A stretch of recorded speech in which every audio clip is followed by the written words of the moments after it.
Welcome to the Reboot Chronicles, connecting you to the world's top leaders and CEOs rebooting their organizations and themselves with revealing stories to help you prosper in unprecedented times. I'm your host, Dean DeBias, and as a serial CEO who's led dozens of companies that created thousands of jobs and billions in revenue, my passion is uncovering powerful lessons that can inspire you to reboot your organization, your career, and your life. Listen and subscribe wherever you get podcasts or at rebootchronicles.com. I'd like to welcome Jill Renslow to the Reboot Chronicles. She is the Chief Business Development and Marketing Officer of the world-renowned Mall of America. At almost 6 million square feet and over 500 stores, it is the largest shopping and entertainment complex in North America, employing over 13,000 people in peak season. Each year, over 30 million people from around the world come here, generating nearly $2 billion in economic activity. One of the most iconic shopping and entertainment destinations that also has the largest indoor amusement park, Jill and her team have revolutionized shopping experiences, making it the top U.S. tourist destination. As many of you know, this place is like a city in itself, with entertainment venues, lots of dining, hotels, attractions, hosting tons of events ranging from concerts and celebrity appearances to hundreds of different types of shows. Heck, they even have their own podcast. Jill, it's good to see you. Hello, Dean. Great to be on with you. Yeah,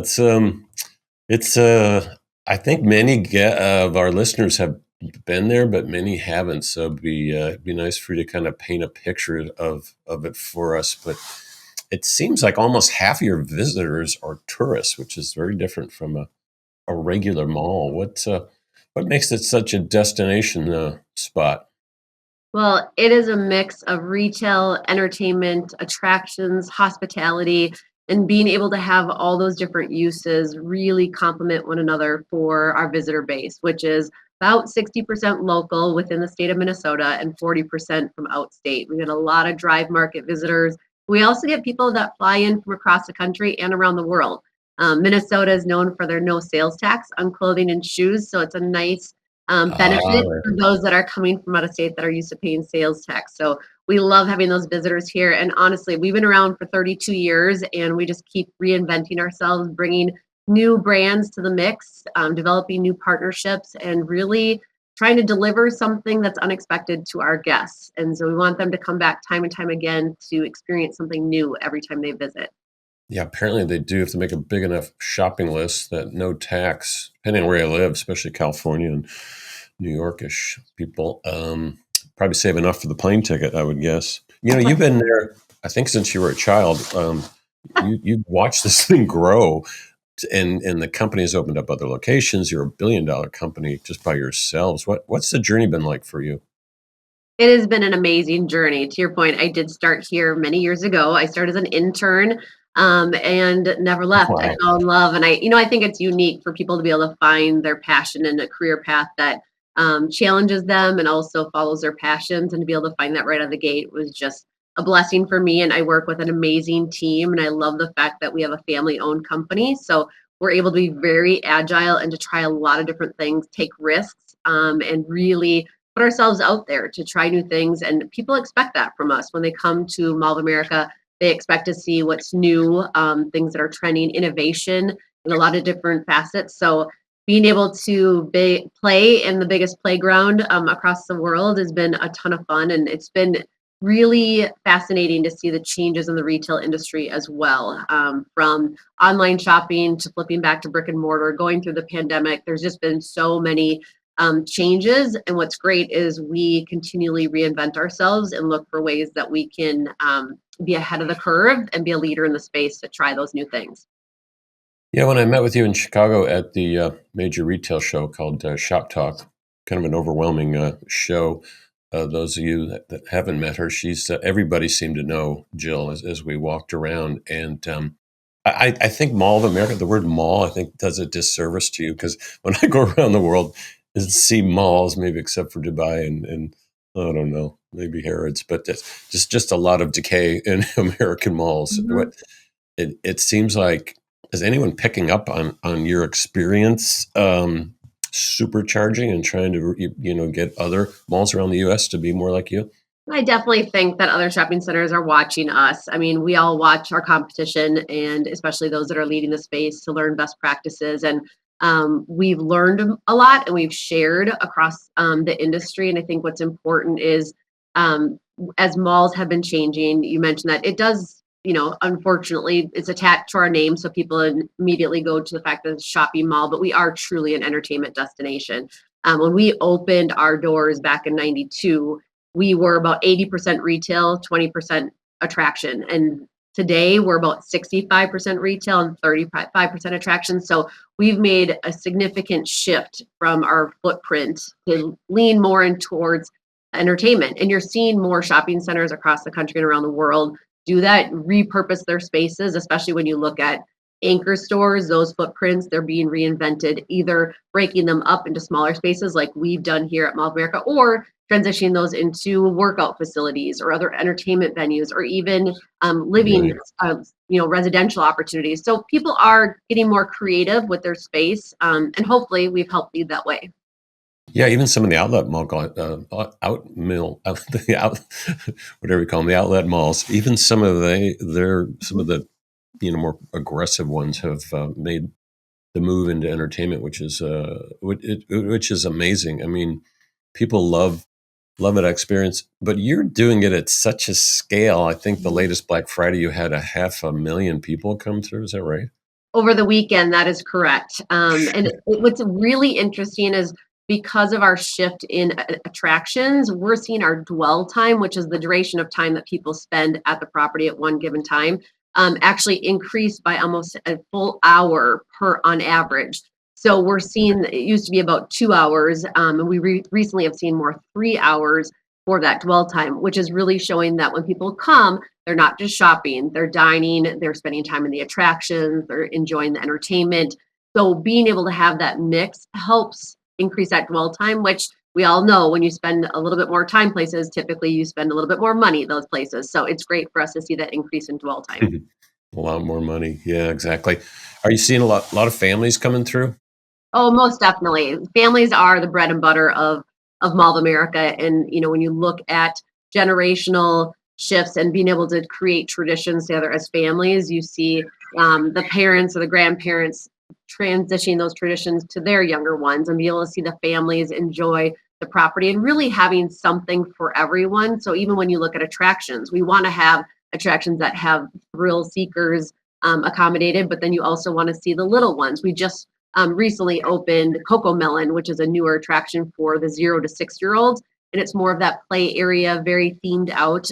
But that's something for the really little ones to enjoy. Whereas we also have like Flyover, where it's something for all ages, where you soar across the United States in a simulation ride. And so, really making Mhm. sure that you have something for everyone is a really important factor as you strategize your mix of retail and tenants.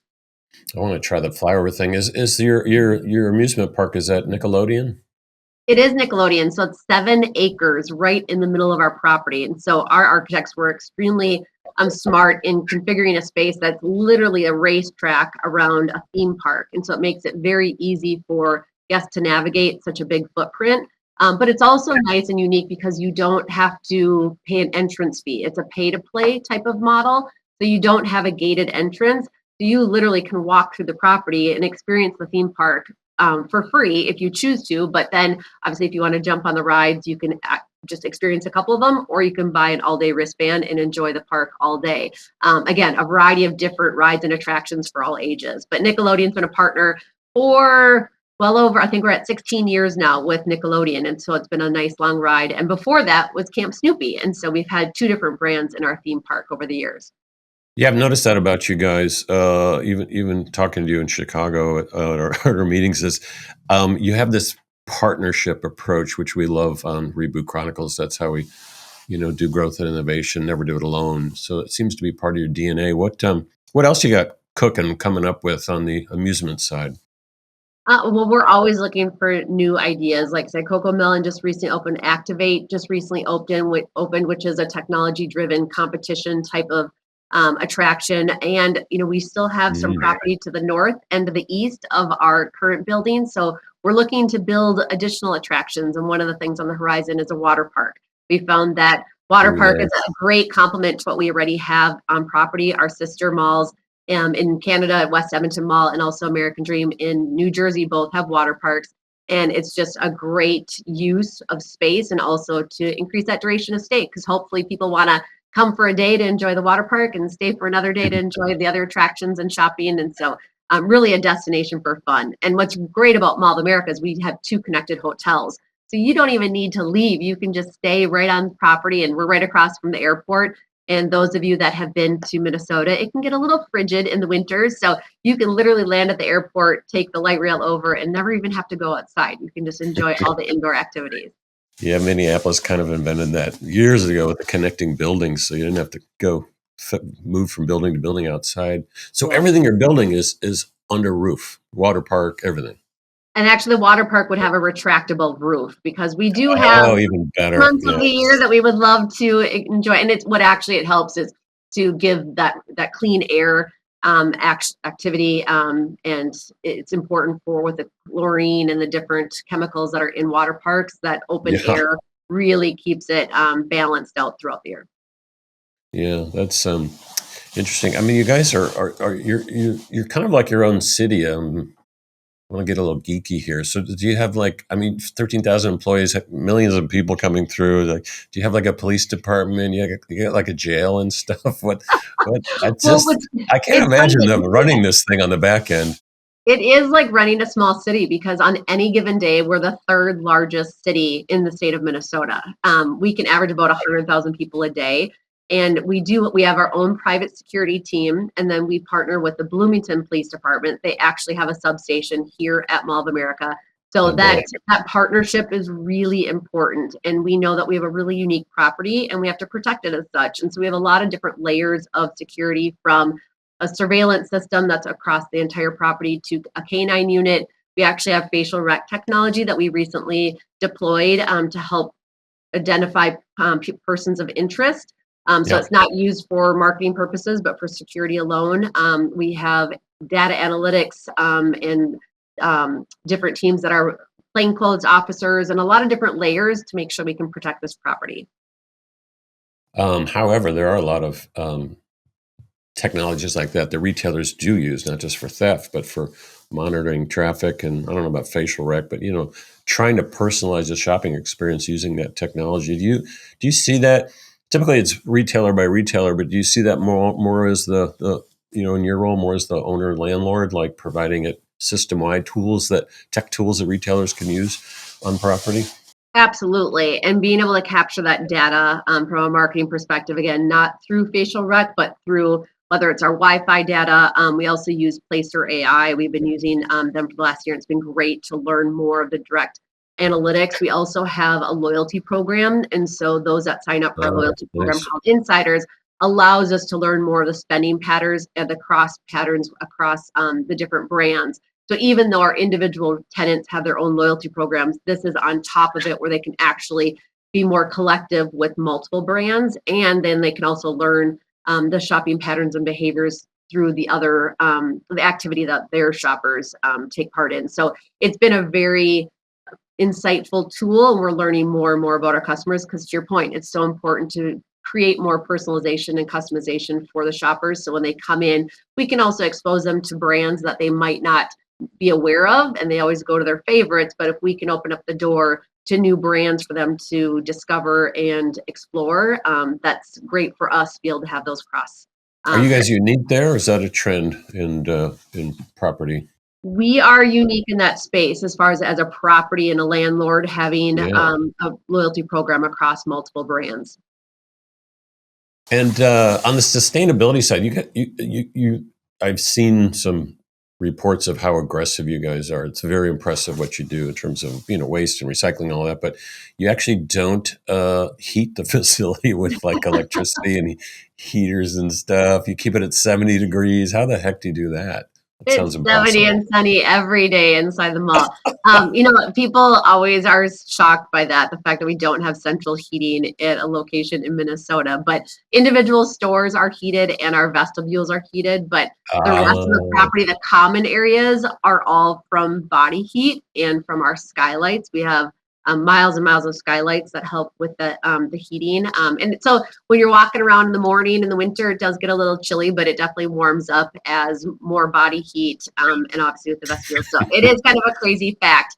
But we're very, very conscious of sustainability, and it's been a major topic of conversation because we all need to do better, and especially in the retail industry, making moves to really make change are important, and to be a leader in that space to get our tenants talking together and seeing what we can do collectively is really important. And we haven't cracked the nut yet as far as of the solution, but we keep making roads and strides ahead to make a difference. And you'll see more of that to come from All America. Yeah, very cool. When you look at, Amazon, Walmart, even Kroger, but, basically lots of companies have become marketplaces online. But let's just talk about the big ones. You're one of the largest private companies, family-owned businesses in the U.S. You've definitely got, access to resources and things. Have you thought about doing more things online, or maybe actually being a marketplace leader? Absolutely. So we have been dabbling with Shop MOA. It's actually an online marketplace that we had turned on the commerce. We were working with a lot of our brands to Oh, put together an online shopping experience because we recognize that we need to have that balance of online access as well as the in-person experience, because we want to deliver that convenience to consumers, but we also want to deliver the instant gratification and the human connection with physical retail. But what we found is it's a real challenge to get real-time inventory feeds from our retailers and being able to deliver that consumers real time to make sure that they're getting the colors and the sizes that they want, even if they're shopping online and picking up in store, which would be the way that we would lean. But it's been a challenge for that real-time inventory. So we've actually paused the commerce side of Shop MOA, and we have been just focused on more of a search tool. So you can search products across our building, but we are currently working with other partners of how we can fine tune that experience so that we can deliver that better to our consumers moving forward. It's really important to find that intersection between online and in person. yeah, just the whole growth and innovation side there. That could be a whole nother billion-dollar brand. Um, Absolutely. you kind of just did a throwaway comment there about, we've got a couple hotels. So you've got the big dogs. You've got JW Marriott, very fancy, and I think a Hilton Radisson connection. Blue. Radisson Radisson Blue. Blue is down. And that's obviously they're probably full most of the time because do you guys ever have slow seasons up there? It's Not it's typically. Yeah, there's 842 hotel rooms with those two properties, but as you can imagine, we get a lot of conferences and that's private full. events Yeah, that's actually because not that much. Yeah, yeah. yeah, it's great. And then within the Bloomington corridor, so we are right off the interstate, like I said, by the airport, and there are Tons of another, airports. Yeah, I've yeah, stayed in 40 there. I mean, hotels. tons of hotels. Sorry. Yes, yes. Lots of And hotels, lots of hotel rooms. speaking of that, what about the airlines? Have you done partnerships to get Yes, we bring talk with people the in? airlines all the time because one of the things is they want to make sure that they can deliver a great travel experience. And so if there's layovers or if there's delays of any sort, we partner with them. And since we have the light rail transit directly connected with the airport and Mall of America, we can make sure that we can accommodate those families or travelers that are maybe delayed, and so they can come over and play for a couple hours and then they can go back and get on their planes, or if there's any delays that they need to stay overnight. So we work with the airlines quite closely to make sure that we can deliver the best guest experience when people are in Minnesota, whether they're traveling through, if this is a connection or if this is their destination. We want to make sure that we can deliver the best we can.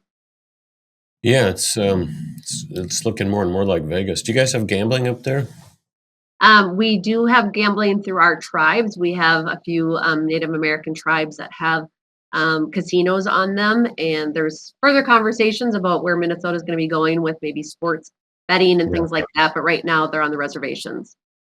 What have been some of the most memorable things that you can recall in this whole journey of yours? That I always love the stories when things don't go quite right, and yeah, in a retail locations, there's always great stories. But any that have been impactful for you guys as you've grown?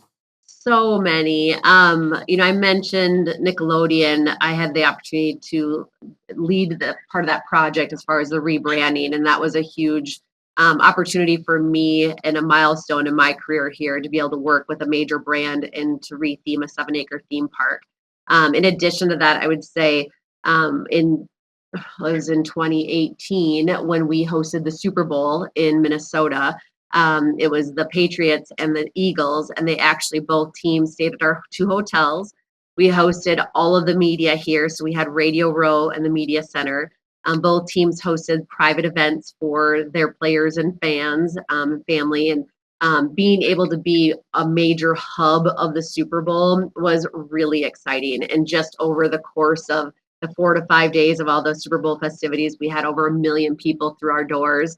And it was just, you never knew who you're going to run into, whether it was a Hall of Famer or if it was a media personality or just celebrities that were here to take in all the fun. This was the place to be. And of course, Super Bowl hosting in the early part of the year, it was cold outside of Minnesota. It was frigid. And so everybody wanted to be inside at Mall of America. So we loved that experience. And to be able to be part of that effort working with the NFL was definitely a highlight of my career. Yeah, I bet. What do you look for when you're hiring people now? As a chief marketing officer, you're also the chief deal person there, so you've got a very interesting role where you're not just marketing, but you're also, Mhm, you're doing all the partnerships as well. But mhm. what do you uh, what do you look for when you want to bring on some new people?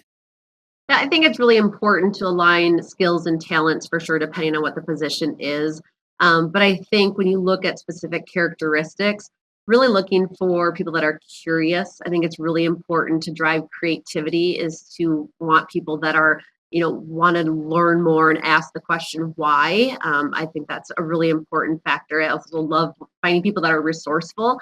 That a place like Mall of America, we're Hmm. moving so fast, and so we want to find people that can find solutions and be able to be independent, as they're learning the ropes, but to really help be an extension of the team and to bring new ideas to the table. And I also think, within reason, risk takers that are willing to try new things and to be okay with failure. Because I think when we fail, we learn and we work together to pick things up. So really having energy and passion and that curiosity is really important to me when I'm looking for new team members. And it's that common thread that a lot of us here have, and to work together, to work quickly and to learn and to try new things. Good advice. So where do you see this guy growing in the next 5 years? You got three locations. Obviously, you're at the mothership there. Where do you Mhm. see the company? The constant change. I mean, that's the secret to our success is that you just need to continue to reinvent. So you have to be ahead of the curve, taking Yep. a look at the trends that are taking place and looking at the macro trends and how does that impact the industries that we're in.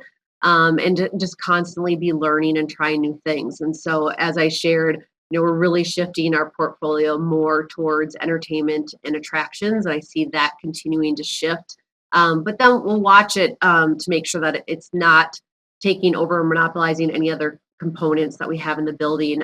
As we've added more, we've really watched to make sure that our existing attractions continue to do well, so that it doesn't shift that consumer focus. But also looking at just other uses.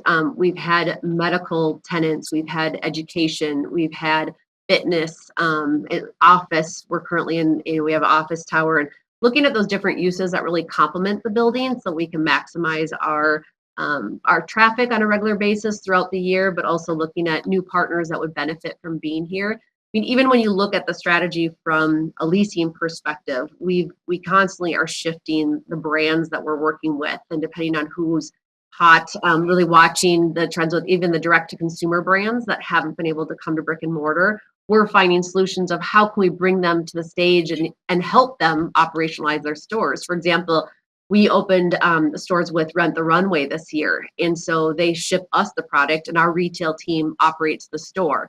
So it's a Nice. unique way for a direct consumer brand and a subscription brand to be able to come to brick and mortar. And it's a great example of sustainability too, to be able to keep those clothes in the cycle for people to enjoy them beyond their use with the regular model that Rent-The-Runway uses. And so just really looking at brands differently. And also we've done a lot more with pop-ups in allowing these brands to test drive brick and mortar and also for us to see if it's a good fit for our company. And so we've done that not only for just strictly retail pop-up experiences, but we've done it with events as well. So we had an event with Cat's Eye, which is an international pop group, girl group, and they came in, and while they were here for a performance, they also set up a retail shop to take advantage of the fandom that was happening during their event. And then we Yep. do a percentage of the sales, and so it's these pop-up experiences really create great excitement and enthusiasm with fans. And again, it's that